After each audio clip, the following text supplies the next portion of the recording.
Okay, so I just did my Step 2 CS exam, and I feel like it went well, and I'm just really grateful to TargetUSMLE for basically.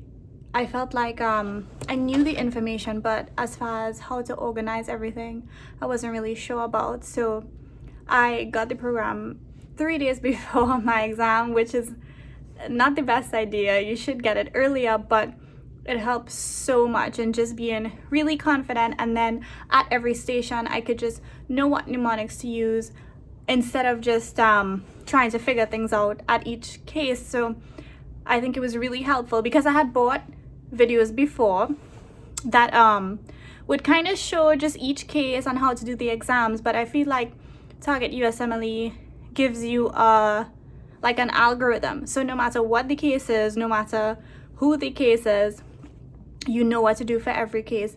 And they also give you tips on the patient note, which was also really helpful to kind of finish in time. So I'm really grateful, and I think it really is helpful in doing the best you could in CS.